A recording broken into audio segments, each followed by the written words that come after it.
thinking about self-publishing and don't know where to start? Join the Spa Girls each week for 30 minutes of honest advice, tips and resources. I'm Trudy J. I'm Shar Barrett. I'm Cheryl Phipps. And I'm Wendy Vella. And we are the Spa Girls. Woohoo! Go us. Just self-cheer there. Yeah, we've got a self-chear. Who is going to self-cheer? Who else is going to cheer? Who's going to self-cheer? And this week we are talking about pre-orders. And we know that a lot of people out there, you're wondering about whether or not you should do a pre-order. So hopefully today we're going to give you some light on whether you should do a pre-order or whether you shouldn't. So where do we start? What is a pre-order? Who wants to explain what a pre-order is?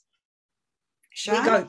Oh, well, a pre-order basically is putting your book up on Amazon or any other platform, and it gives all you're doing is putting your kick-ass blurb and your cover up, and gives it people an option to buy it before it is released, so that on release day it will automatically go into their electronic device. And you don't necessarily have to have the book finished.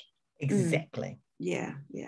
So the reasons, so who does pre-orders here? Those who've got Wendy and Cheryl both do pre-orders. I just haven't put up a book in a while, so I have done pre-orders in the past. So maybe we should start with a few of the basic kind of rules and information around how to do a pre-order successfully, and then we can kind of break down into other areas. So if we start with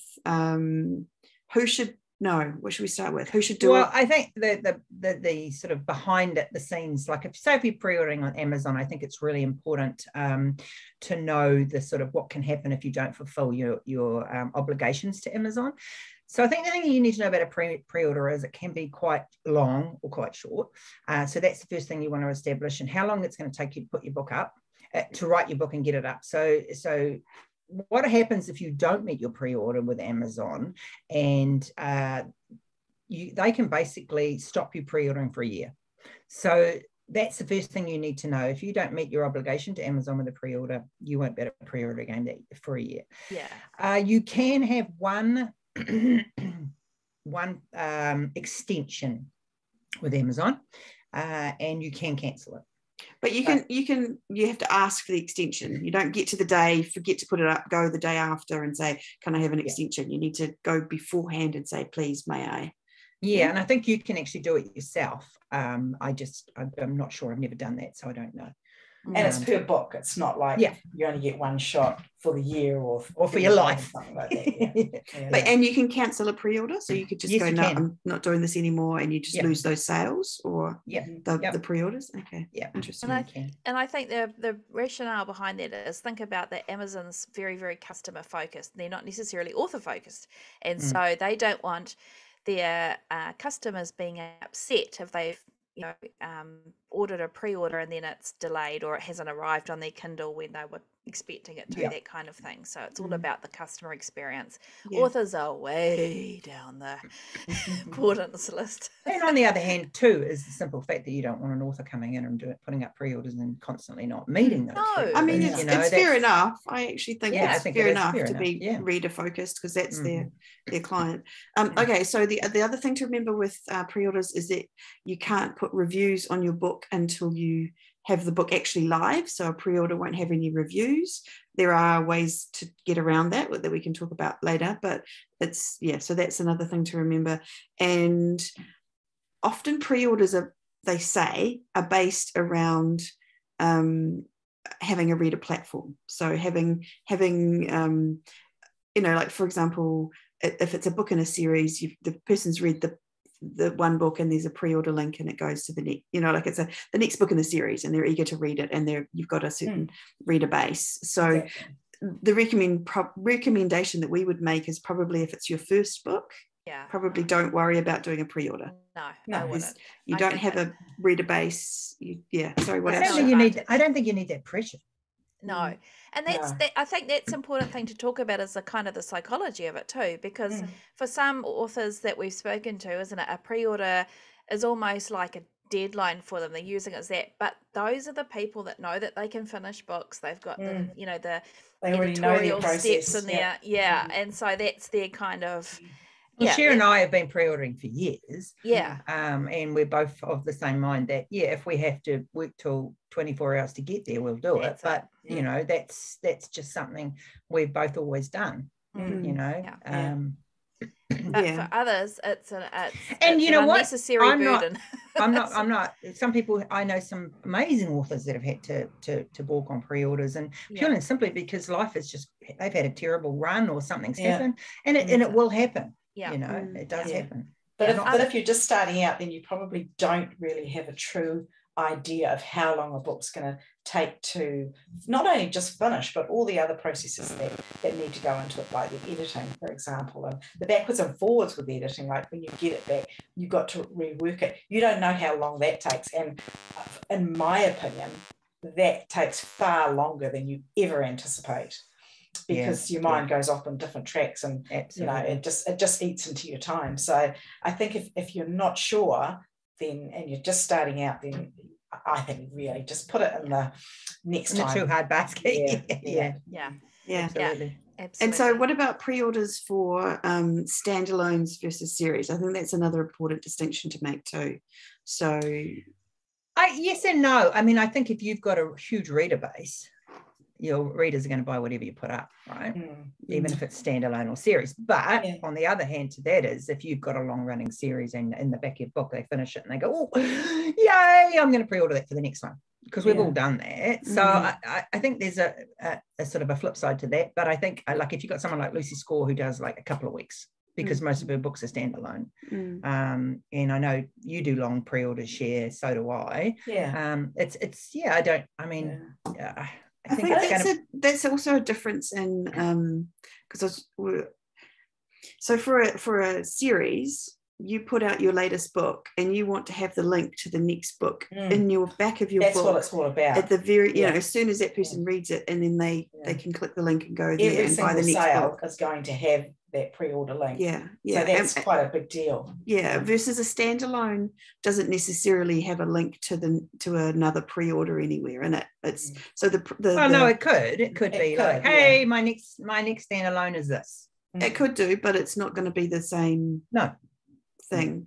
And so it makes you sort of think in terms of if we're thinking about reader psychology or even just marketing psychology around that, the pre-orders on a standalone book are about that pre-order itself, like that book itself, and making sales on that book. And it might have a slightly different marketing plan than a sixth book in a series that has the pre-order at the back of the fifth book in that series.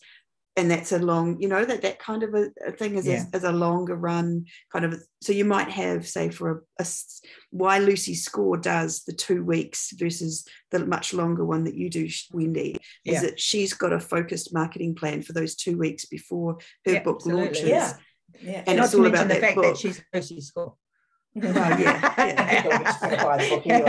mean, she's got a very strong fan base, but I mean, it's the same thing. It's like, maybe it's thinking about what kind of book you are. So maybe if it's the first book in a new series, do you do that on pre-order? I don't know. See, I did. I put the first in the Devil Brothers, which I've only got 3 books out in that. I'm just looking at them up there because I couldn't remember. And so that was the best pre-order I'd ever had. Well, see, there you go. And that how long did you have? I don't. Well, okay. I don't know. Quite. I want to say 3 months. Okay, but I was in the point out though that it's important to promote the pre-order if you're going to do it. So it's not a matter of putting a pre-order up and create it and they will come. Field of Dreams. Wouldn't that be nice?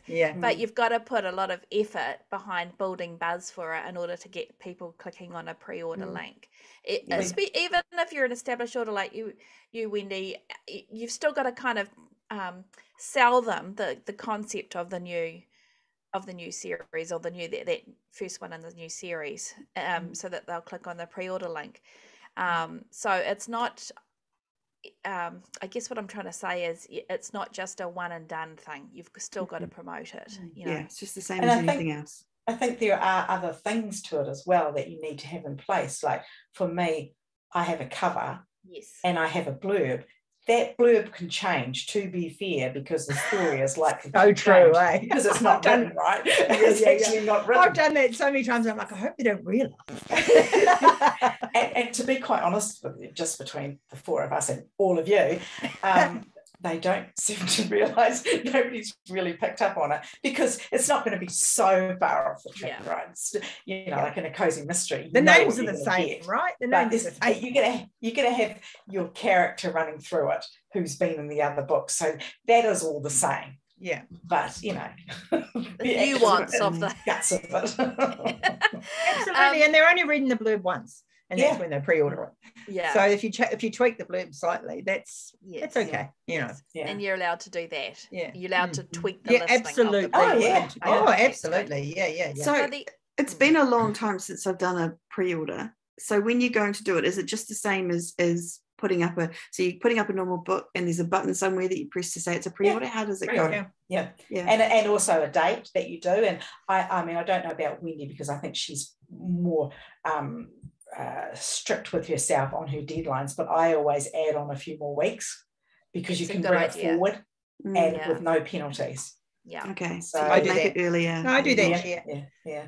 So very smart. I'm looking at I know I haven't edited in March, so I have booked the end of an April release, knowing that it'll probably be really early April, but just to give myself that break because, as we said before, things happen. But also that's a bit of a marketing tool. If you realise you can release it early, you're like, hey guys, you're not going to believe it. Guess what? It's coming out early. So there's that. I'm not saying using it for that, but it does give you that opportunity to do that as well. The other marketing tool is that you can upload a pre-order at a lower price to kind of reward your existing fan base, can't you? And also build those pre-order numbers. And then put the price up of the book once it's live at a later point. So that's another thing. Pre-order now at say $2.99, and on release day it's going up to $4.99. So it's a real incentive for people to buy. Again, you have to promote that though. None of this is done in a vacuum, I guess, is what we're trying to say too, isn't it? You've got to support it with social media posts, maybe some email newsletters. And let's talk about the fact that all the platforms do pre-orders, do they not? Like it's not so Amazon does it and there's Kobo, not everyone else. So, but the other platforms, as far as I'm aware, correct me if I'm wrong. At time of recording. No, they do. The ranking for that book comes in on the day that the book goes live for those pre-orders versus Amazon, which does it slightly differently. So Amazon, of course they do. You get the ranking as the pre-order comes in. So a pre-ordered book, a book on pre-order can have a ranking in Amazon. And then on the day it goes live, what happens, Wendy? Do we figure that out? You get a boost in rank, don't you? Absolutely. I mean, my good pre-orders, I'll go probably straight up to number one in new releases within a couple of days, and then that pushes the book into the algorithms, and then it sells. So I can get it'll stay up there for quite a few days in that top sort of level, and the longer it does, the longer Amazon push it and go, hey, did you know that Wendy's book is here? You guys might want to buy it. So very, we all know that Amazon is algorithm based, right? Well, that's for me. I mean, some people don't like pre-orders. I do. They really work for me. So conversely, though, if you've had a slow start to your pre-orders and you're not selling the pre-order, that does not help in any way, and it can be hard. It can give your book a harder start in terms of rankings because it's kind of told the algorithm that actually people aren't clicking on it, or worse, people are clicking on it and not pressing the pre-order button, and so that can actually hamper you as well. So I think I would personally say that if you've got a built-in audience, you've got a good readership, a strong readership, and a strong way to market that, then I would say yes for the pre-orders. But it can also hamper you if you don't have that, and I think that's why authors do a shorter pre-order period, so that the algorithm is being shown, gosh, yes, look at all this influx of hundreds and thousands of people pre-ordering this book over the shorter time period, rather than 6 months where maybe one person a day is doing it, kind of thing. So it depends. like, I know that we say this all the time, but there's no one right way. Yeah. I think it this may is even like depend on the genre, but it's certainly going to depend on how well known you are. Yes, you know, how many pre-orders you end up with, how good a writer you are. And also how hooky your book is too. If it's something that's really you know, written to market it, like the covers, like Wendy was saying, a kick-ass cover or kick-ass cover, a really on point blurb, something that's really clickable. That's whereas if you've got something kind of left or center that's maybe a little harder to get across to people, it would be probably, I would say, a harder task. It depends on who you are, of course. And of course, if that book that pre-order is in is a great book, then obviously you've got more chance of absolutely people just as a matter of course just clicking on it. Absolutely, that's important. And the other thing you do with a pre-order too, for example, if you're getting a one of the big advertising, like say a BookBub or a Freebooks or whatever, if you're writing a series, or not even if you're a standalone book in there and you've got a pre-order up in the back of that book that people are going to be downloading, hopefully tens of thousands of copies, then that's going to give you a little bit more advertising bang for your buck too. So that's another tool. Yeah, I know you've used that, Wendy, haven't you, when you've got BookBubs and things? That's quite true. It is a free advertising tool, isn't it? A pre-order. It is, absolutely. Yeah, absolutely. So in terms of the marketing that you do around it, so you can, for example, get a BookBub ad, as Shah just discussed. It's also things like you could have it in, this book up for pre-order in all your Facebook and all your social media. This is the latest book out, this kind of thing. This is the one. Email newsletters. You need to keep telling people, just doing a one post saying, hey, my next book's up for pre-order ain't going to cut it. You've got to constantly tell people. Like every newsletter kind of thing. Yeah, every newsletter on like your Facebook page, yourself, Instagram, whatever else you use. Goodreads is another good one, I mean, some people run Facebook ads, don't they, to them? It can be a little harder, particularly when you're trying to talk new people to you to click on a pre-order because people want it immediately. I always go straight into Goodreads and put up the cover, the blurb, and I say this book's coming for pre-order, and then I just leave it sitting there, like with all my books, so that people come in who follow me will see it and go, oh, okay, yeah, that's interesting, so there's that, and often they'll put it on their bookshelf or whatever that you do. I don't know, for pre-orders. I also run a print competition on Goodreads sort of probably a month before. I'm going to go longer this time because I almost think it's better, because if on Goodreads, if you're putting your book on like a print copy on there and people click on it, then it automatically goes to the shelf. And so at the end, just to clarify that for anybody new to Goodreads, you're talking about a giveaway of a print book? Print book giveaway. And then what happens, it does cost money, but what happens is anyone who clicks on that or puts it on their bookshelf, at the end when the release comes, when it's available, they'll get an email to say, hey, did you know that book's available? Do you want to buy it? That sort of thing. So just little small things add up to big things, like doing all the little things, for exposure, that people will see that book and go, that's that book again. Maybe I want to get that book, The multiple exposure to the same thing. thing. Absolutely. We all know when things are in front of our faces, we're likely to take more, So do Goodreads always have to be print book giveaways? No, they do ebook giveaways, but you can't do that with the pre-order. I do the ebook giveaways until it's released. So what do you do, Cher? So it's the one that I go for is 100. They give away 100 copies of my book, my ebook, and it costs $99 US. And people, like Wendy said, when they sign up for the giveaway, it automatically goes to their to be read file. So even though you're giving away 100, you could end up with like 1,000 people who had responded to that giveaway, and now 1,000 people have your book on their to be read list, and that's and then they get that prompt, and I think it's actually really good. It sounds like a lot of money, but I think if you could sell that many books, and it's not a 99-cent book, I don't Absolutely. So do you actually have to physically email all those people individually? No, they do it for you. They take care of all of it. They do it all. Yeah. Yeah. Nice. Yeah. Nice. Except for the print one, obviously you have to post that one. But, Yeah. Okay. Good to know. Good to know. So I also think BookBub do pre-orders twice. I think if you've got a long-running pre-order, you can do 2 pre-order alerts on BookBub. I'm not 100% on that, but I'm pretty sure. BookBub, as far as I know, will do an automatic free to the people that have signed up to who are following you. Yeah. But you can also pay for a new release to other people. Yeah. And that's pre-order. So many cents per person. Yeah. Yeah. So these are all options in terms of the marketing of it. And so Wendy, can you just talk through the latest pre-order that you've done and tell us a little bit about that and how that's worked for you? I think I put it up in June.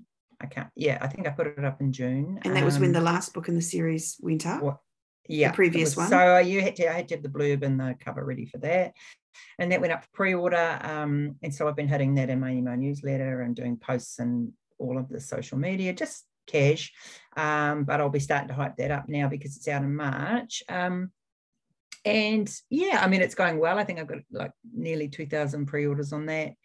And while I understand doing a shorter pre-order would probably boost the algorithms on the day, for me it works quite well because within sort of 1 or 2 days I'm usually in that #1 bestseller list and then heading up to the top. Because that ranking thing, I just wanted to point that out, is then we've figured out that maybe you get like a half a rank instead of a whole rank or something like that. Like a pre-order, when the pre-order lands on the day it goes live, you don't get the full, but so it does push you up in some way in the rankings. It works awesome in terms of, because you're getting these 2,000 pre-orders. That's awesome.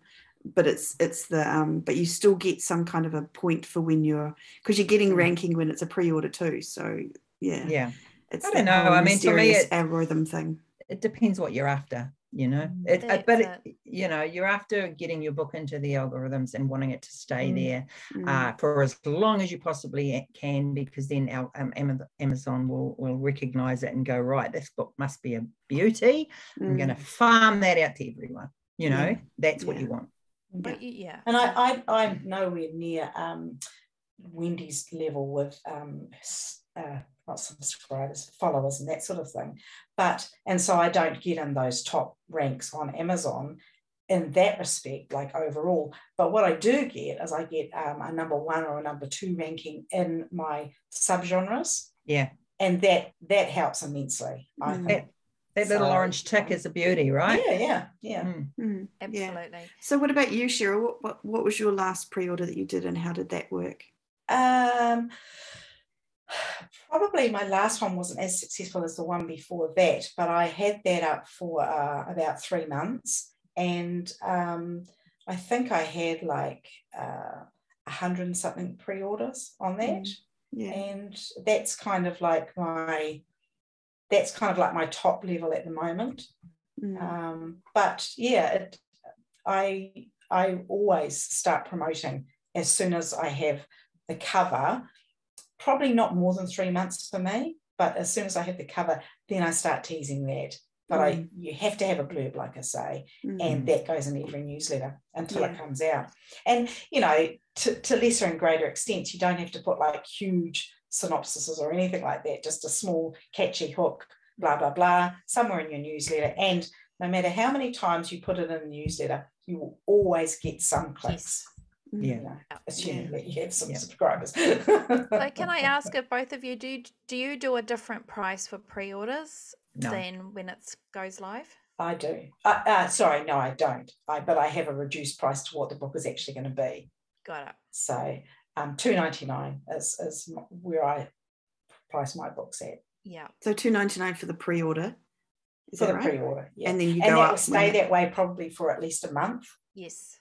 And then what do you put it up to? Then put it up to $3.99. Yeah. What about you, Wendy? No. Okay. I put it out at $4.99 and it stays there. Yeah. Okay. That's the difference of where you are in your career. Yeah. You know, that's, you know, like I was doing 99-cent releases at the beginning. Yeah. And I think it's one of those things that it's good to try different things, because absolutely. I mean, you could have 2 authors writing exactly what you guys are writing, like almost, you know, and it could work differently. It's just it's good to try these things. So I don't think we would be fair to not say this about a slight con to pre-orders, is that sometimes Amazon doesn't play nice with pre-orders, and even people like Lucy who's a goddess, and we love her, and hopefully she loves us, but with her last pre-order there was a disruption, shall we say, a glitch in the matrix, and sometimes what authors are seeing is suddenly their pre-orders are cancelled not from them, from the other side, or there's a glitch, and particularly if maybe a group of authors are going for a USA Today run, and they're trying to really get those pre-orders up, something happens and they're gone. All those, 8,000, 10,000, 200 people, whatever. And it's not something that you can control. And so if that's something, again, going back to the psychological, aspect of if that's just and it's, look, probably out of the tens of thousands of pre-orders every week that go ahead, 1 or 2, I guess, statistically, it's easy to say that, but when it's you, and if you spend all this money on advertising and something happens, I can only imagine how devastating it can be, financially and emotionally. So just be aware that because we're dealing with machine learning and a big behemoth, usually it tends to be Amazon that has these issues. Just saying, I haven't really seen any of the other retailers having these problems. But there are so many Amazon authors that had no trouble too. That's what I'm saying. It's only a small percentage, but don't be fooled that things just, I guess when I say don't be fooled, just be aware that glitches can happen, and if it's something that you think that could send you off your path, shall we say, for months on end, then you need to weigh whether that is a risk that you want to take, kind of thing, I guess. It's a risk with anything though, right? Life's a risk. You can't plan for everything. You can't. Exactly. But it happens, and don't actually let it author size doesn't seem to have any relation. No, and don't let it stop you doing anything, because it may never happen. Exactly. And that's the thing. So the one, and that's actually an interesting point. So I don't think I said this already, but the money doesn't come in and it doesn't count, until the day the book is released. So you're not getting the sales for all these pre-orders until the day the book is up and released, and it goes into and then they stagger in per country anyway, And there will be a percentage that don't go ahead. You've got 200 pre-orders, you might get 198 that actually go through, because people's credit cards might not have enough credit, once it's processed. So is there anything else that we need to mention with regards to pre-orders? I think there's some good resources that we're going to link to in the show notes. Now, Dave Chesson, who's another friend of the show and who runs a very good Kindlepreneur site, is he's done a really interesting, I don't want to say anti-pre-order, but like the cons, kind of why he doesn't think pre-orders are a great idea.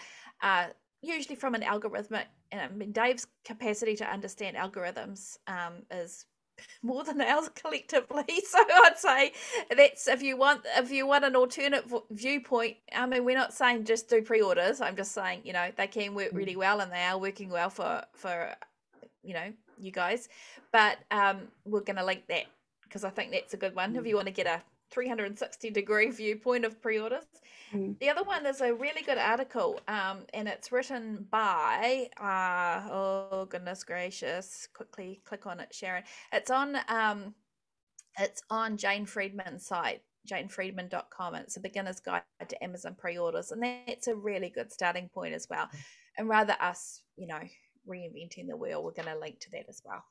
Cool. And I'd just say that if you're not sure and you've got a couple of books under your belt, give it a go. And if it doesn't work for you, well, then fine. Exactly. You're not going to lose anything from it. It's like that. It's nobody, the pre-order police aren't going to come along and knock on your door and say, that's not good enough, take it down immediately. You know? and I think the thing with pre-orders is it's another one of those things where some people go, oh my God, I hate pre-orders. I never do them. They're the worst thing ever. And other people say, oh my God, I do them every time and I love them and they work really well for me. So it's kind of, it's a dependent on your situation and what you're doing and how you want to do it and whether you want rank versus sales and what you're looking for long term. So I think that Jane Friedman post talks about some of the rank versus sales stuff if I'm confusing you there, but it's just it's again, we just got to make these decisions based on our own circumstances. Dive around and have a play. You're not going to break the system by doing it. No. Exactly. Awesome. So that wraps up our episode on pre-orders, I do believe. Where can we be found if someone wants to find a bit more about the Spa Girls? If you come along and pre-order, actually no, that's not going to work. Come along to spagirlspodcast.com for our show notes and also check us out on YouTube as well, and you can pre-order that because you can subscribe to future videos. How's that? There we go. Perfect. You got it in there. We love our YouTube subscribers. We're almost at the magic 500 mark. That's our goal for the year. So if you guys get in there and show us some love. Find a friend. Find a friend. Go do it. Tell a friend, yes, please. Awesome. Well, thank you all for listening to another episode of the Spa Girls podcast. We're very pleased to have you here with us, and we'll be back again next week with another episode. We will. Farewell. Bye. Bye.